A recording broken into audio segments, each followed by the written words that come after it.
Well, thank you guys for having me, or guys and gals, everybody here. Really appreciate it. Looking forward to chatting y'all briefly. Gonna check the time to not run over my time a lot. Um, it's just a pretty high level, short presentation. That was what seemed to be the scope of it. So really happy for anybody on the recording or in this call. Afterwards, if you want to reach out to me personally and discuss more than happy to do so. But today I'm pretty much just going to be talking about land to market, the commercialization side of kind of the Savory Group, and why and how to engage land to market from a producer perspective. Um, Feel free to ask questions during or after, whichever works best. I hope to not be too stumbly, being a little tired, but we'll be fine. So just quickly, myself, my role at Land to Market is technically business development manager, but really what that means is I'm the bridge builder between producers and brands. So before Land to Market, I had operated in a variety of different producer roles myself, um, across multiple enterprises, and for the last 9 months is the first time I haven't lived on a farm in quite a number of years. So I'm definitely in the laptop class, as Elon Musk would call them, or me, I guess. But yeah, so anything producer or brand related, more than happy to chat with anybody, like I said. So just a quick overview. I'm not going to go into all the different acronyms, words, and parts of the Savory Institute or the Savory Group. But for those who don't know, the Savory Group, or what was founded after Alan Savory, it is one of the largest nonprofits focusing on land regeneration and grasslands worldwide. So it does work on every continent. The Savory Institute is the kind of well-known nonprofit. It's a 501c3 based out of Colorado, and is very much focused on the holistic management kind of education and curriculum, as well as maintaining the EOV, or ecological outcome verification monitoring. That is the basis or the science behind land to market, which I'll get into more in this presentation. But we're really talking about land to market here today, and what we are, if you like to think of it this way, is kind of the commercialization arm of this whole movement within the Savory world, and really trying to help bring producers who are managing land in a way which has positive outcomes on the land. So you'll hear me mention land-based regeneration throughout the whole presentation. We're really trying to help connect those producers either to the B2B or wholesale markets, or help them bring a verified claim into the marketplace under their own brand. So I'll dive into all that specifics, but the main thing is, yes, land to market is tied to the nonprofit, the Savory Institute. There's all these other things like the Savory Hubs, etc. And yeah, we're just the commercialization piece of that whole picture. So what does land to market stand for? I'm sure every company has their little tagline. Ours is the gold standard in verified regenerative claims, but really what this means is we focus on three main pillars. So the first part I'm going to speak to, and this is maybe a little less, producers are at the start of the chain, right? So the supply chain integrity piece from your perspective is very much on this kind of farm gate specific supply chain integrity and transparency. But if your product were either going into the marketplace under your own brand, or if you were accessing the B2B markets, if that was possible, there is a quite intensive chain of custody and product verification process that goes beyond that farm gate. So a big pillar of land to market is supply chain integrity. So we have a team that is focused on ensuring that what is grown on farm, what is processed in the slaughterhouse, and what is sold as branded land to market is indeed tracked that supply chain.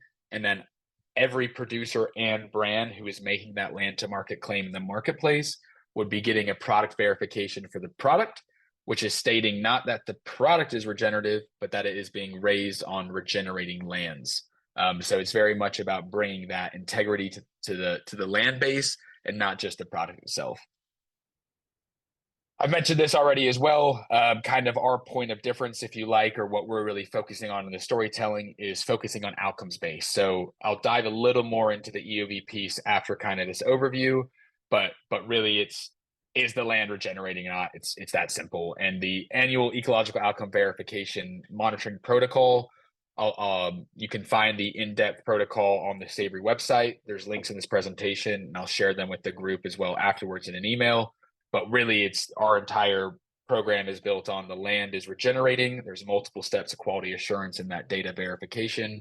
And then it's a matter of tracking that product to that land base that is regenerating. And then again, this is maybe a little less focal to producers, but we very much are focusing on as well bringing that whole end-to-end procurement solution piece. So if there's a brand out there who's looking for X number of pounds of 80/20 trim or already bricked ground beef, or I'm actually ready to buy the animal on the hoof, whatever it might be, we try to facilitate that whole matchmaking service kind of in a match.com way across the supply chain. So the three ways that producers can engage with land and market specifically, I kind of created this table with a few different aspects. So firstly, you might only be a wholesale producer, meaning that you're selling, and I know you guys know what it means, but selling live animals on the hoof and or to either a yard or to directly to a processor or another brand. So if you're engaging with land and market in this perspective, you have EOV, you're really just wanting to find a market where the brand or the buyer on the other end is appreciative, whether that be in a premium or whether that be in a more conducive contract, whatever it might look like. That would be decided in that kind of land and market work. There is no cost to the producer. You are a provider of raw material, whether it be live animals or otherwise. And you as a producer really are almost like a supply chain partner in a way, because the brand or the buyer of that product is the one who is carrying that claim into the marketplace. You'll see here, we do require a producer volume survey currently on an annual basis. This is just to have an idea of the production capacity, but that chain of custody of tracking that animal through the supply chain would be, more or less after you sell your live animal, et cetera. So I put an example down here, a potload of animals to a land and market brand or a supply chain partner. Yeah, no fee. For a producer who wants to put land to market seal on their product to either sell in a retailer or sell at a farmer's market or sell on your e-commerce website, this is when there is a fee associated with it. It depends. The fee structure is on your annual revenue. I'll tell you guys more about that later, but we do require then that product verification certificate or process, which would mean that we're tracking your animal from your farm to the processor you use back to wherever you're selling it, whether that be brick and mortar, e-commerce, et cetera. And for example, this could be something like 80/20 branded bricks, just using a really simple example. So that would be only working on the seal side. And then of course, most people do both, where they have a wholesale and a branded business, and everything on the branded side would be, within this kind of land to market seal and chain of custody process. But the whole animal piece, of course, could continually be developing in that wholesale channel way. I do want to note that from a fee perspective for this kind of both scenario, when we're looking at your annual gross revenue, we do not charge anything relating to your wholesale business. So just as an example, if 70% is wholesale and 30% is the branded, we're only interested in the branded product because that wholesale business is really, you're providing immense value to the marketplace by regenerating land and giving brands the opportunity to make that claim in the marketplace. So this is just basic eligibility. So what does it mean? And we have more in-depth guidelines that, again, I can share, but just trying to succinctly put it on a slide. We call it land-based eligibility. So how is your farm, ranch, land base eligible? You have EOV continuously and yearly on your land. We require currently that there is a positive outcome in your data set. So to prove an outcome, you have to have at least 2 years of data. So we do require it's 366 days if you like, but year 0 and year 1. And we do also require that animals must be on that land for 120 days during the growing season. So we don't want folks putting animals on land for 6 days and then being like, yeah, I regenerated a bunch of land. We say at least 90 days is required to impact land, but the way we've written our standards is that it's 120.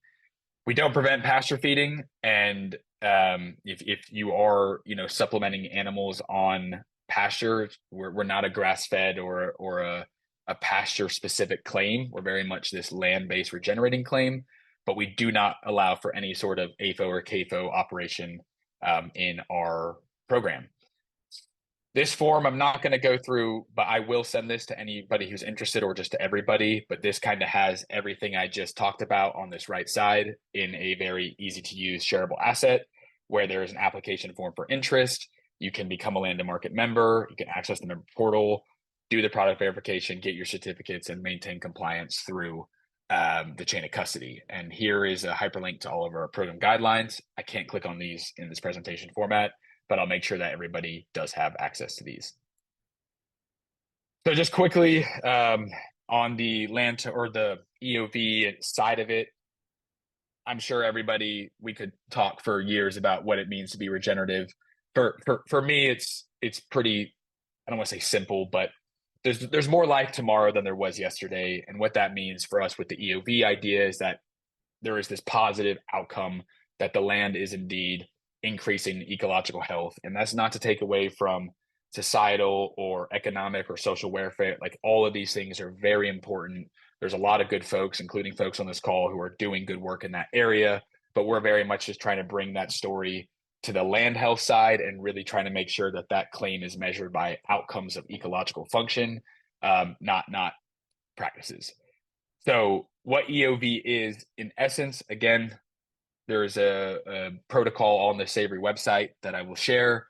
But in essence, there is a regional calibration of your land. So in EOV, the premise is you are compared to yourself, not your neighbor. So we're only interested in, are you improving in your own context? And this is calibrated to the ecoregion that you're within. We do work globally. There is the actual on-site monitoring, where there's 2 monitoring events. Essentially, there is what I like to say your vital check, which is the short-term monitoring, and then your long-term monitoring, which is more like your blood work. Long-term monitoring happens every 5 years, so your baseline in 5th year, and short-term is every year. So I don't want to get into the weeds of it, but there is an intensive annual monitoring process. And then finally, there is this whole quality assurance piece where the Savory global team, not Land to Market, the nonprofit, is verifying that the data is accurate, complete, calibrated to weather, and they provide an annual report to every producer who's within the network. It's a lot of information. It is a lot, but I'm just trying to give everybody the highlights to stay within time. So this is just an image of what's measured within the short-term monitoring event. So it's pretty straightforward. We call these 15 leading indicators. It has to do with fauna, the functional groups, rare species, undesirable species, what's the amount of litter, is it incorporating dung, bare soil, erosion, etc. All things that people are very familiar with in the producer world. But this is the basis of the short-term monitoring. And then in that long-term monitoring, we have the soil carbon measurements, water infiltration. There is a ton of photos in this whole process, both in short-term and long-term. And yeah, it's a pretty intensive monitoring event, the long-term monitoring. The reason that we do it every 5 years is that we call these lagging indicators, but these indicators tend to take more time to see drastic changes in, and the cost of doing all of these things is a lot higher. So EOV was designed in mind to try to make monitoring affordable on that yearly basis, and not necessarily, I don't want to say waste money, because it's not a waste, but not require that same capital outlay for long-term monitoring every year when the changes in those lagging indicators might not be represented in the same way. So in summary, products are verified from regenerating lands. So we always are focusing on the land. We're focusing on that farm gate forward transparency, that chain of custody piece, not allowing feedlots and CAFOs. We are USDA approved for any sort of brand, both in that wholesale or retail market. And yeah, we require yearly monitoring. So that's our view on the process of regenerative claims in the marketplace. And I will again share all this, but the next steps, if you were interested in Land to Market, would be to fill out that application form, to go over all the guidelines, check out if it makes sense for you, great. If not, totally understand. The EOV process is done by Savory hubs, so these independent businesses all over the world, but we're obviously talking about the Western US specifically. And get that EOV on your land, talk to me, talk to another member at Land to Market, and let's see if we can make it happen. So thank you for that. 16 minutes, went a minute over, but I do want to make sure there's time for questions. And thank you all for listening to my 9 p.m. 15-minute monologue, 16-minute. So yeah, I'll stop there. Fantastic. Thanks for staying up so late. Wow. Again, my pleasure. Thanks for producing great food, everybody. I mean, that's really, yeah. You didn't sound tired one bit. Do you have any questions? Do you want to do questions now? Yeah. Yeah. So I have a question. So oh, go ahead. Someone else. Mike You sure? Costello. Mike Okay, Costello. I'll jump in. Two questions. If I'm already on EOV, is the door basically open to Atlanta market? Is a pretty quick entry in Atlanta market? And then the follow-up question is, are you seeing, if somebody has their own branded product, are you seeing additional premium on top of EOV if they've got Atlanta market on the label, or is that really best suited when you're selling byproducts like leather, hides into a supply chain that a brand wouldn't necessarily be accessing themselves? Yep. Great question, Mike. And again, thank you for doing EOV. Appreciate what you're doing. So yes, it is a quick turnaround. It depends on what your data is. So if you have degraded land, then no, it's not a quick turnaround because we need that. But I'm guessing you're saying that from a perspective of you have that outcome. And then from the premium perspective, it really depends on the context we're talking about. So if you're asking me, and we can have this conversation more in depth, Mike, My question was tomorrow. rhetorical, actually. I'm not in, but if a person is in Oh, EOV, how yes, easy it it is to is. move It into Atlanta is. market? Yes. If so, those annual reports provided by the Savory Global, the nonprofit, if essentially we see two check marks in the 2 years of data, then it's a matter of just contacting us saying, hey, I want to do the product verification chain of custody piece, getting a land and market membership agreement and contract, and within, I think our guidelines say 30 days, but it's usually quicker than that. I'd say 2 weeks. I'm not the operations guy, so I could even be wrong on that. But yeah, we can get it done pretty darn quickly. Usually with like label printing, just the logistics of all that stuff, it takes longer from the brand side. And then your second question on the premium piece, it really depends on the market we're talking about. So we work with producers who are selling at a farmer's market. I'm not going to lie to anybody. I don't know if anybody at a farmer's market is going to buy something because of a seal. I think they're going to buy it because they see the producer they know. We don't have the market research or data into like, yes, land to market seals at farmers market increases the premium on average by 1.2%. I don't have that. But we do see the market uptake in the wholesale side pretty strong, both on the value added byproduct piece, but also just on 80-20 trim, 70-30, hey, let me get your 50s, let me get the chuck, like whatever it is. We have a pretty large appetite from brands that are looking for this product and are not, they have whole teams dedicated to understanding cattle prices worldwide. So they're definitely aware of where cattle prices are today, especially in the US, and what that means if there's additional attributes, gap, grass fed, et cetera. So I wish it was that straightforward. That's my answer. I hope that's comprehensive, Mike. Thank you. Michael, I think. Oh, yep. Go ahead. Allow, please. Thank you. Yeah, thanks, Wyatt. I'm Callie Alvarez. I'm with the Conservation Ranching Program. What's the acceptable unit of ecological improvement? And then what happens if a particular producer doesn't meet that threshold that by which you are evaluating, that producer is regenerating?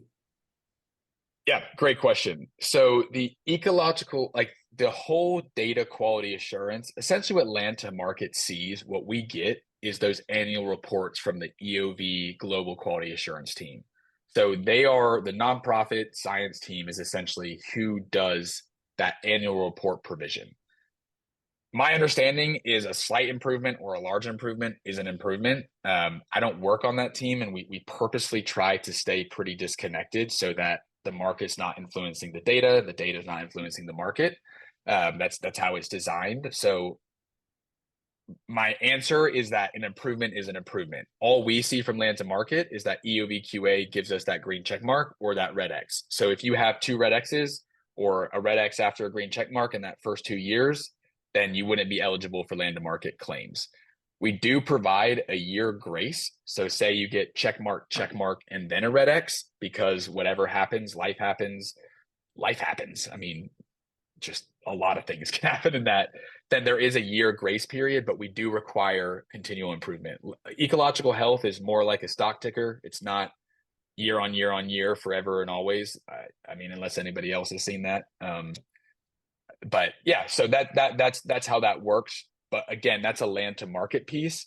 How the EOV Global Quality Assurance team determines that kind of scientific process is out of my wheelhouse.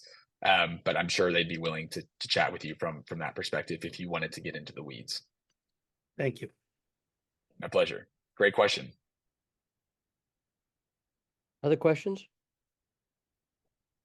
I have a question then. So you talked at the beginning about the fact that there's a calibration done at the beginning, and I presume that means that you're looking at different ecosystems. The California is quite dry, often, most of the time, whereas down where you are, it's a lot wetter. So your measures of progress are calibrated to that reality. We live in a place that has a lot of fires. We're having a lot right now in cattle country. You just gave this example of 2 years of green and then an X.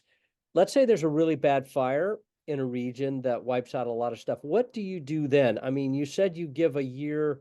I didn't quite understand what that meant. Let's say someone's doing really well, then there's a really bad fire, upsets the land, impacts the soil. Will they lose their certification because it could take 2-3 years to recover from something like that? Yeah, I mean, I haven't experienced that personally yet. Again, this is on the savory side, so the science. But what I would say, and don't hold me to this, but I feel pretty confident in saying this. If there was a drastic climactic event, probably what will need to happen is we have to re-baseline, because if you had entire ecosystems wiped out, whether you're regenerative or not, and you have a deadly wildfire come through, like, I mean, that's a level set, right? So we would probably be looking at a re-baseline and that process starting again, but that wouldn't mean you're out of land to market. So if you're on year 4, I'm making these numbers up. You can look on the protocol and see the actual numbers, but let's say it's 0 to 10. This is not what it is, but say you're at a 6 and then you get a 7 and then a fire comes through and you're down to a 1. Like, obviously that's a big deal, right? So we would probably want to re-baseline, check out, not kick you out because a fire came through that was started by whatever, insert reasonable or unreasonable thing here. And we would go from that process. But like I said, we haven't had that there's over 7 million acres worldwide, and that hasn't been like a 10% problem. So it would be probably a pretty specific thing to do with the Savory Global QA team in understanding the best way to carry forward. Because the purpose of EOV, as much as it is for the market access, it's also to provide producers valuable data on like how the land is actually performing. So it would be pretty relevant to then, if you were at a point where you were able to have every functional group in a multiple diverse way, and then some fire loving grass or fire loving shrub was there for the next 2 years, and you have to destock because it just gets really complicated really quick. So I hope that was a good answer. It's complex and it's complex. It sounds like you're factoring the complexities, and I'm thinking a lot about species. Like, if you've been doing a good job with your soil, you're probably going to get you're going to be more resilient and probably fast recovery on grasses. I'm thinking about species getting wiped out. I mean, are there different the different things that you listed that are considered? Do they have different weights? Yeah, so the bare soil is the highest weighted indicator. And so the way that calibration works is, like, for example, the scorecard, those indicators are the same worldwide. But in New Zealand, where there's maybe 2 warm season grasses that, they're in their key indicator species, those would be listed. But in California, where purple needlegrass is a beautiful thing, like that might be your key indicator species. But maybe that's really weak to fire. Maybe it's, whatever it might be. There are key indicator species within that functional group. And then that long-term monitoring, you have 2 transects that are 30 meters long, where you're doing individual species counts to the nth degree with the DART method. So there is the protocol will explain it much better than I will at at 9:30 at night. I mean, I love this stuff. Before I joined Savory, I actually was an EOV monitor myself, so I almost would rather nerd on this than the market stuff.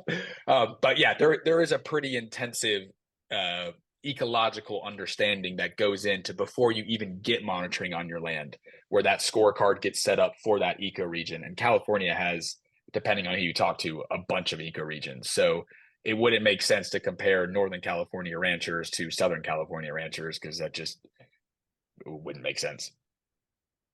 Thank you. Unless anybody disagrees. Oh, no, makes sense. I just worry about droughts, like 7-year droughts like we had a few years ago. Yeah, definitely. And that's taken into consideration. But also, like you said, if you're at that top end of ecological function, you will be. So there's a reference area, and let's just make it up again, and I'll shut up because I know I'm past my time, Doris. So apologies, and sorry as well, Callie. But like, say that reference area is at 8. I'm making this up again, and there's a 7-year drought, and it drops down to a 6, but everybody else drops down to a 2. Well, then we know that, like, in high performing ecological function, in an intense drought, there should only be a decline in X amount. But if everybody else is like, no, the drought hit me harder, we're like, well, we have people down the road who have only lost a point and you've lost 7. Like, that's a different response to a climactic event versus a high performing ecosystem. And it's not perfect. Like, this is all very iterative data, and it's difficult. And like, you know, we all know the complexities of ecology. It's a very complex topic, but the premises aren't complicated. And I'm sure we've all talked about complexity versus complicated. So thank you guys. I don't want to ramble too much. I will, especially when I'm tired in this night. So thank you for your attention. And sorry, if there's any more questions, please reach out to me. I will follow up with an email. I will follow up. You can contact me, and I'm more than happy to talk. Sounds great. Thank you very much, Wyatt. We really appreciate it. Thank you, Doris. Again, sorry, Callie. Sorry to bite into your time. Oh, I good. think she's all right. Enjoyed this. Okay. Thank you. Thank you all. Appreciate it. Callie, I Yeah. know we kind of skipped over the introductions in this, you know, interest of time, because these presentations tend to go about half an hour. But do you want to quickly introduce yourself? Sure, I'd be glad to. Yeah, hi everybody. I'm Callie Casteel. I am the marketing services coordinator at A Greener World. So I've been with A Greener World for almost 10 years now. I started working on the outreach side of things, and now I primarily, in my day-to-day work with certified producers and brands and help deliver our farmer support services. So I submit a lot of labels to the USDA for approval. And we really want to, I'll go through this in our presentation, but something that we try to do for producers we certify is just really provide some marketing support. So we try to tailor that to their operation or the retailers they're working with. So that makes my day-to-day look different, but that's primarily what I do for A Greener World right now for all of the farms and certified businesses in all of North America. We are global, but I work with our North American base out of Oregon. Yeah, so let me grab my. Where are you based, Callie? Where are you based? I am based outside of Nashville, Tennessee. Yes, in a little town called Lyles. And I really appreciate inviting us to be part of this. All right.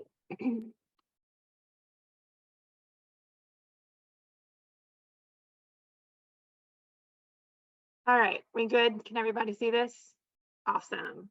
Yes. All right, so I will skip over this first little part since I've already introduced myself. But what I wanted to really do here to just introduce everyone to A Greener World. We're a nonprofit certifier, and we operate 4 different certification programs.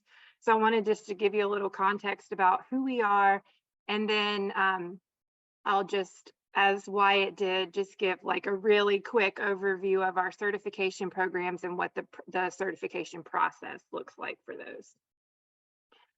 So our reason for existing at A Greener World is to, what this first point says right here, identify and promote agricultural systems that positively impact the environment, society, and animals. And we do that through educating consumers about the impact of their food choices, their food purchasing, and then through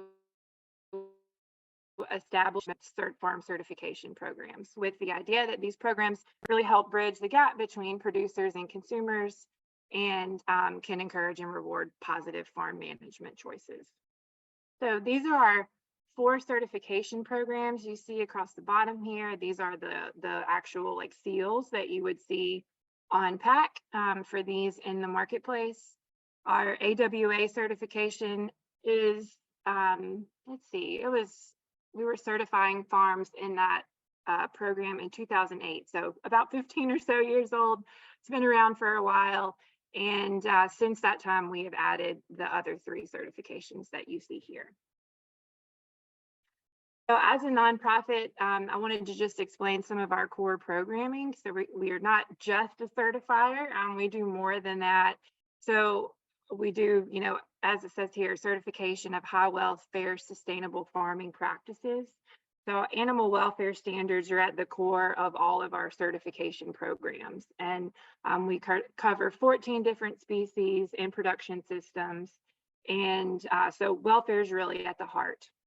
We're currently working with 6,000 farms globally on about 3 million acres. So we have another arm of AGW, our international base in the UK, but we're working with producers all around the world.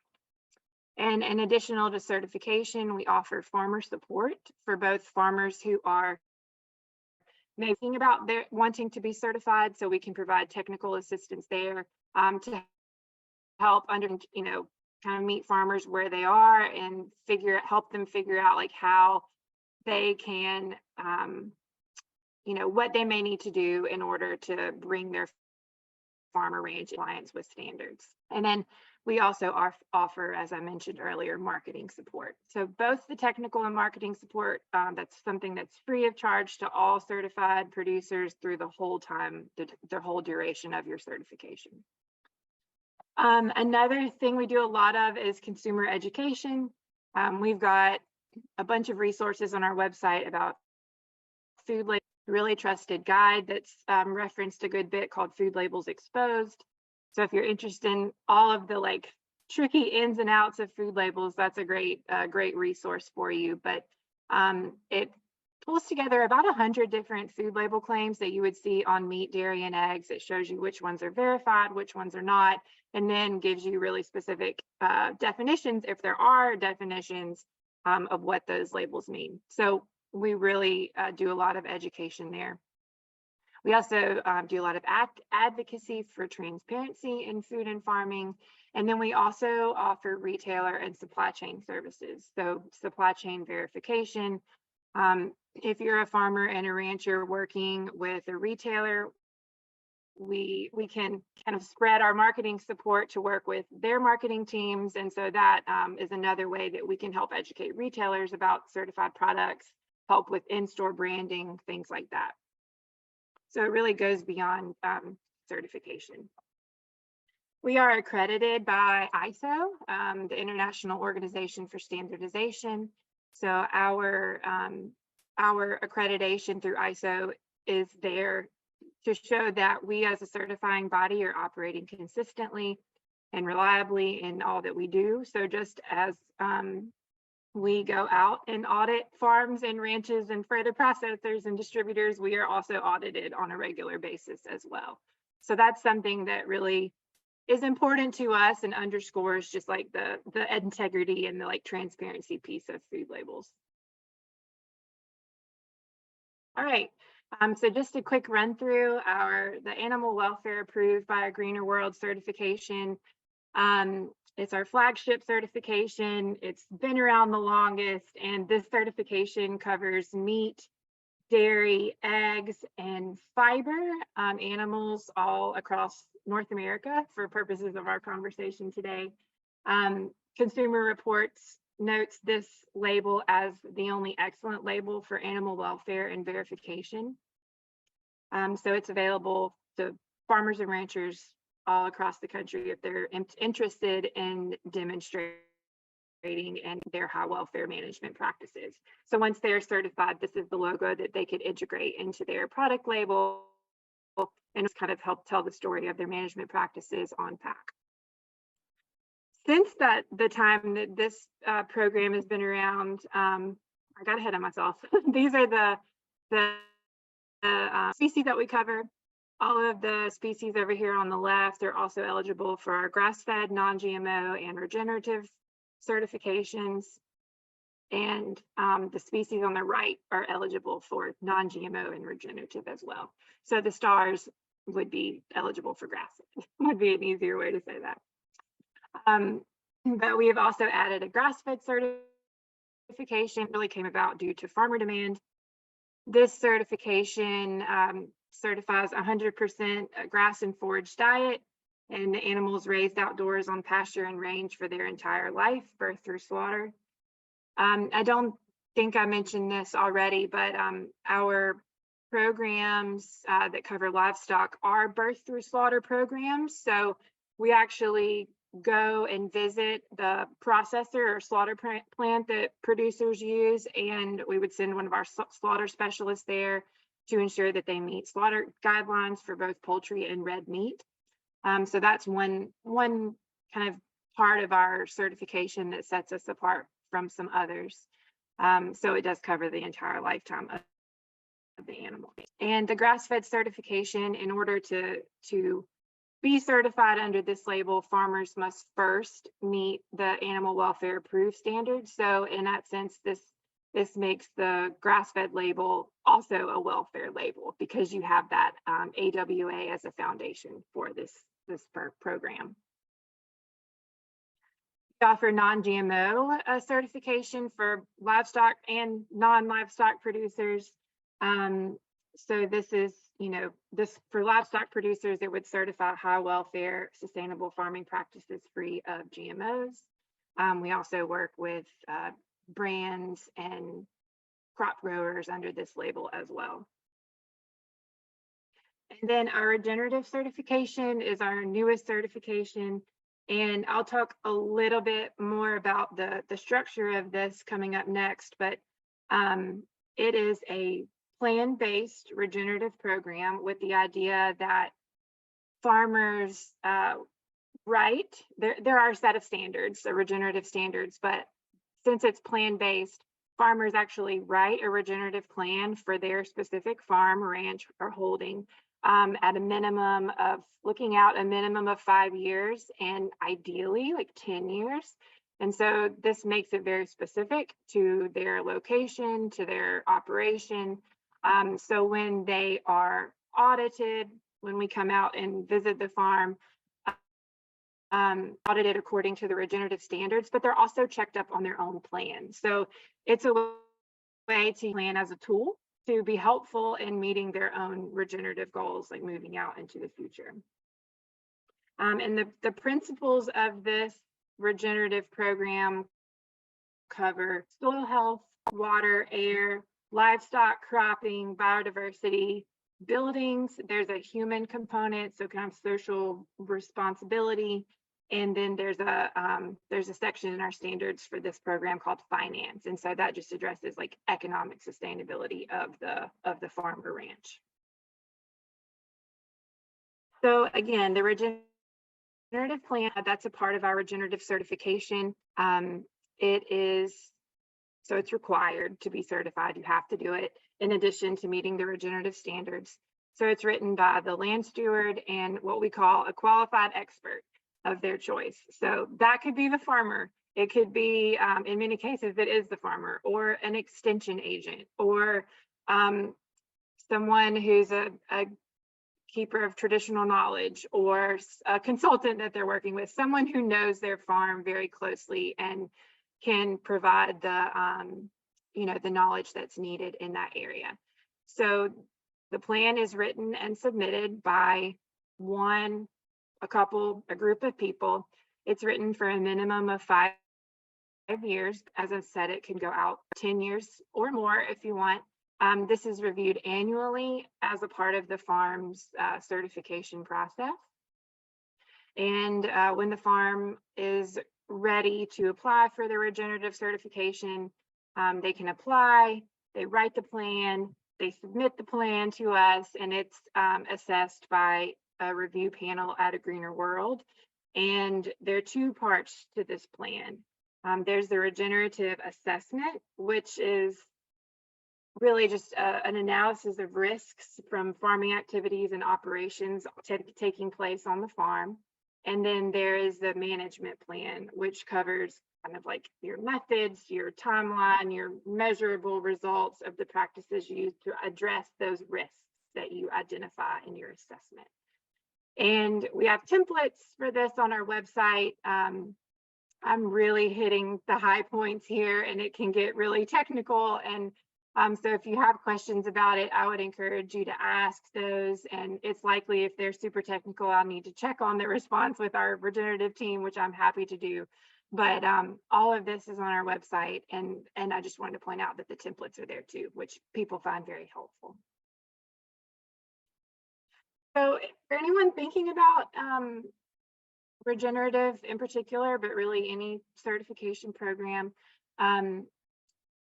this might be a good fit for you if you are a farmer, any brand, any business who's wanting to validate your regenerative or sustainable or high welfare practices. The regenerative program is also a good fit for you if you want a really structured transition to more sustainable production, because with the regenerative standard, your own regenerative plan, you know, we're kind of like walking along with you on this journey toward improvement and in a transition. It's also a good fit for you if you want to demonstrate progress across a wide range of metrics, across a wide range of impact areas like soil health, water, air, all of those principles that I mentioned earlier. And a good fit for land stewards who just want to formalize sustainable land management strategies. So a little bit about the certification process. I split these. I'm going to have two slides. This slide covers the animal welfare approved, the grass-fed, and the non-GMO programs, because the regenerative is a little bit of a different process. But the first thing we always ask producers to do is just read the standards. And that covers every single thing that you would be audited for when an auditor comes and visits your farm or ranch. So if we have standards by species for the animal welfare approved program. And then if you are looking to add on the grass-fed certification or non-GMO certification, we have just grass-fed standards or non-GMO standards. So start there. If you have questions, we encourage you to email us or call us and ask them, because we want all the questions. We want you to have no questions when the time comes for you to apply, and just feel really confident about the process in front of you, understand what's going to happen. And so we just want to make sure that is easy for you. So we want to help answer questions at the outset. For livestock producers, we ask that you discuss your slaughter plans with both A Greener World and your plant to determine if a plant review is needed. So because the certification programs cover the animal's life birth through slaughter, we do go and review plants. It could be the case, we work with plants, lots of plants all across the country. It could be the case that we're already working with your plant and we've already reviewed them for the species that you raise. But if not, it's usually no big deal. And we would ask the farmer to kind of make an introduction and see if the plant is willing to just have our slaughter plant specialist come out. It's a free review. A lot of plants can find it very helpful as part of their operation too. So that's something to consider if you're interested in any of these certifications. And then you're ready to apply. You can apply online. If you prefer a hard copy, we can mail you a hard copy of an app or any of the standards and pay the application fee. So if you, I'm going from there, if you apply for one certification program, that application fee is $100. If it's two programs, I think it's $290 or $190. It comes down a little time. And once you submit the application, we would then call you to review it, make sure that you're ready for us to send an auditor out to your farm or ranch. If all that checks out, then next it's time for an audit. So one of our auditors would come out, visit your farm, spend the day with you, going through do like a physical audit. There's also a review of record keeping, because record keeping is part of the process, and that would happen from one of our auditors. And then after the audit wraps up, there's a review. If there are any non-compliances, those are addressed and then communicated back to you. And we work with you to set up a timeline to make those compliant. So the audit is not like a pass-fail, like one and done kind of thing, but we would work with you over time to bring anything that's not compliant into a compliance. And then after that is wrapped up, then there's the final audit review and approval, and your certificate is issued. And at that point, you have access to the logo on your on any eligible products. You have access to our full marketing support, labeling support, that all comes as part of your certification. And there's a step-by-step guide for this online linked here, and I'd be glad to share that link with the group at any point.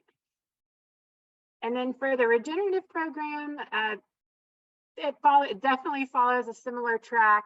It's just a little bit different with the regenerative plan.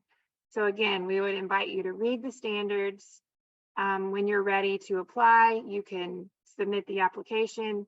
And then at this point, for this certification, you would pay the application fee and then a plan review fee, which is for the regenerative plan that you will submit.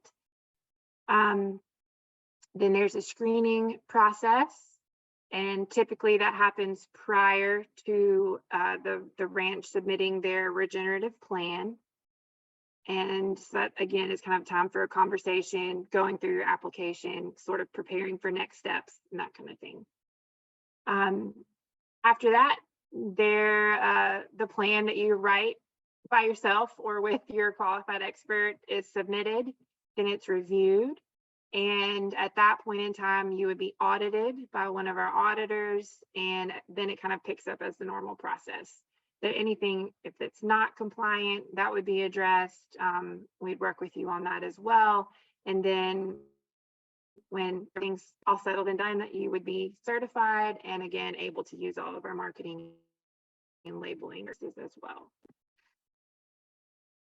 So a little bit more on some of the farmer support. I'm going to go through this pretty quickly.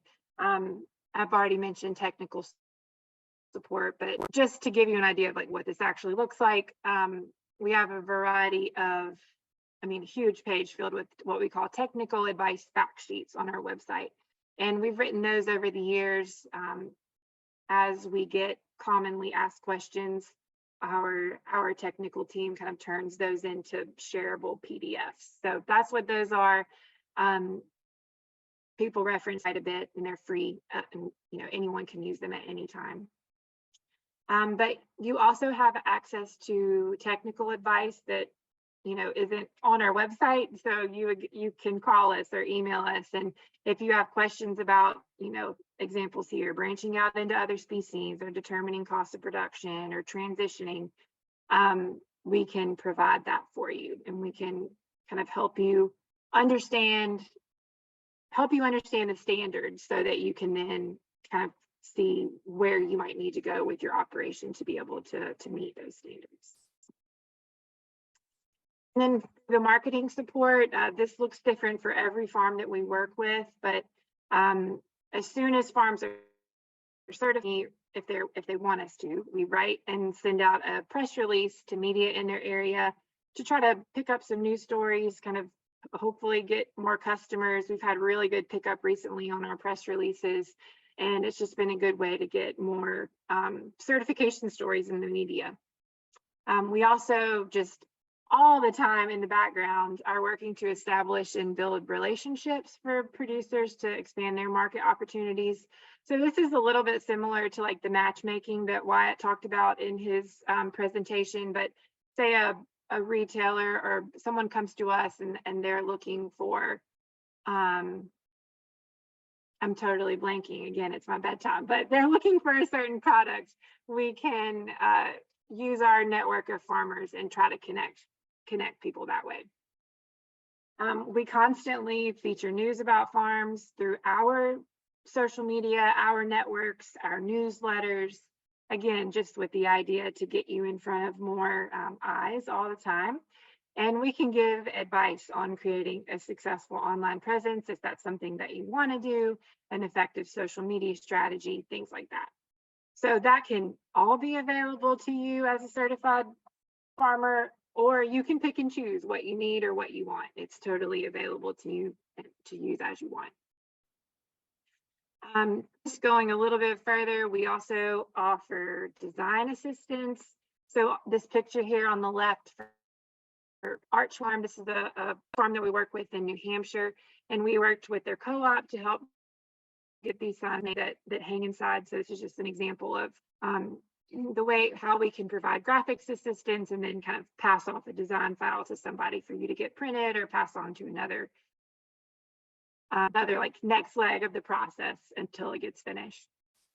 We also offer promotional materials. This middle picture that you see here, if you do farmers markets or tastings or things like that, there's a whole bunch of stuff on our website for that kind of need. And then we also go to events.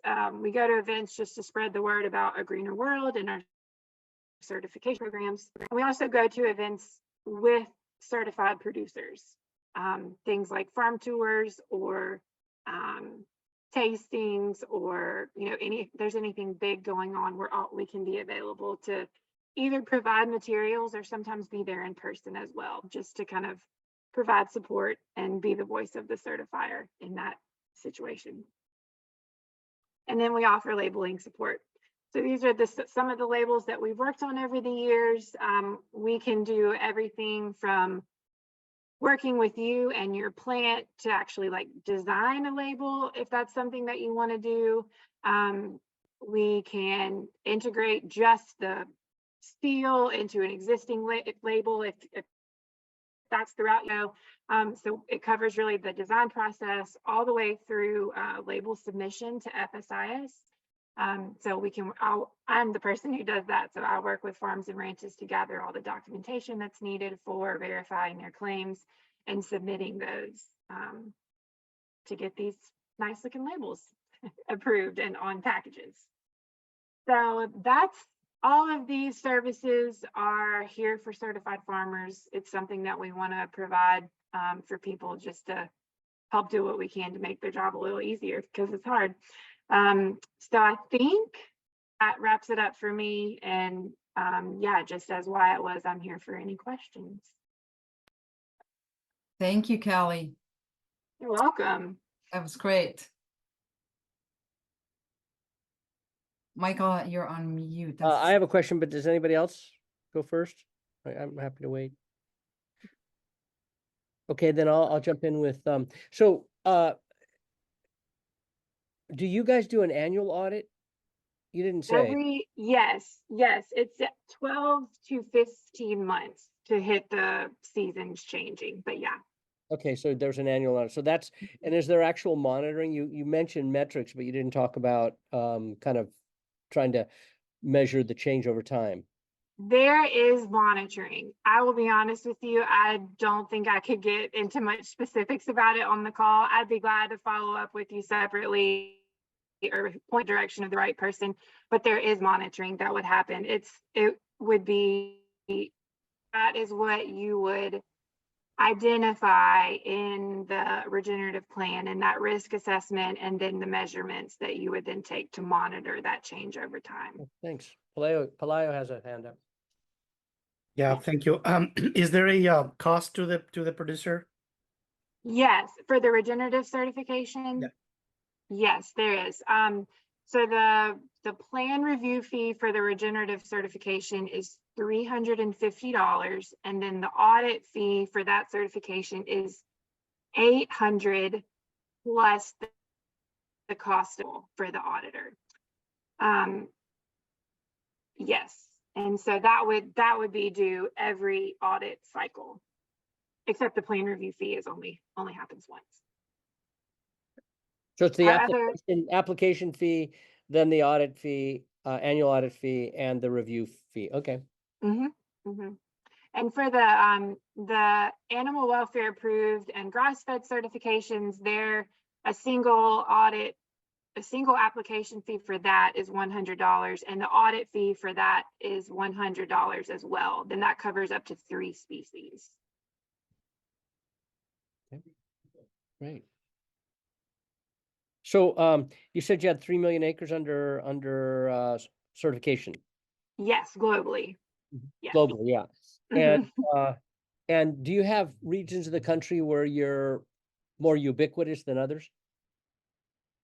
Yes, I would say that we've always had a really strong base in the Carolinas in the US.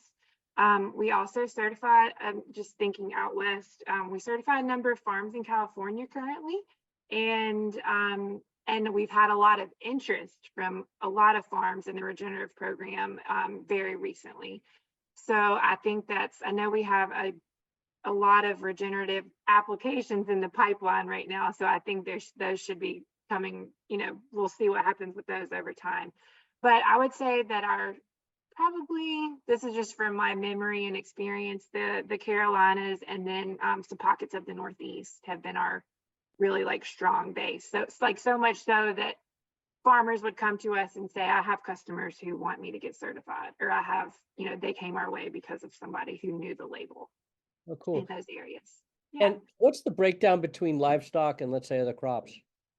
Right now, we work with more livestock producers than crops. I would say significantly more livestock producers than crops, just because that's really where our base lies. That's who we've certified for a long time. But we are, with the regenerative program and with our non-GMO program, we're getting away from that. Always have our base, but we're seeing a lot more applications come in from crop producers. Cool. So I gotta see that change.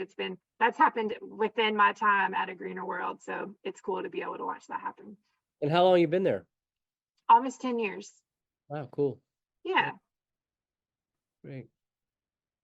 Any other questions? Yes. How do you decide who is a qualified expert to write a management plan? That is a decision that the farmer can make. And I believe there's some guidance in the standards around not really a definition of it, but there's some language around that's in the standards. But it's someone who has the specific knowledge, say, of maybe you're lacking maybe knowledge in biodiversity, but you want to bring somebody in who has that specific knowledge in biodiversity. That could be the qualified expert who helps you with your plan. Or it looks different for every farm that's certified. And that's why you have the review. Is that why you have the review? Because that's where you would, if they're not really qualified, it's going to come out in their plan, right? Correct.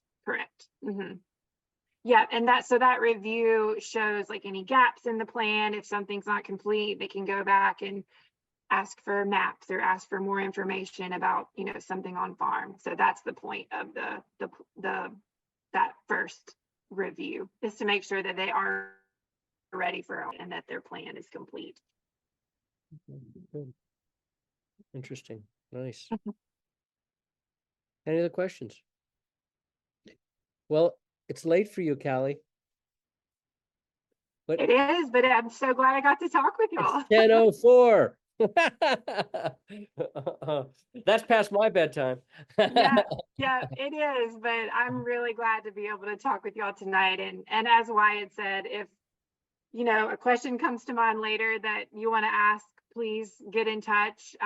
This is our info at A Greener World. They'll point you where you need to go or give us a call. And if there's anything that I mentioned here that you want further clarification on, we're happy to share that at any time. So I think Doris will be sharing a lot of the stuff in this, go out to the network. And so you may get. Yes, we have a newsletter. It goes up on YouTube and it goes out in a newsletter. And, we might mention it later on in some other context again. So yes, the word will get out. Great. We were so happy we're to here have. to help. Yeah. Do you have anyone in California that can represent farms and certified farms in California? Well, do you have any staff out here that do we have any staff can attend events or anything like that? We do have a staff member. Our outreach specialist is in California. But I have attended events in California. We all go everywhere, Okay. so we come out quite a bit for all sorts of different reasons, but we do have at least one staff member out there. Okay, good, great. Mhm. Thanks. Great. You're welcome. All right. Well, appreciate it, everyone. no more questions. And thank you very much again, Callie. You're so welcome. Thanks for having Take care. us. Night. Take All care, right. Good night. Night, everyone. everyone. Thank you.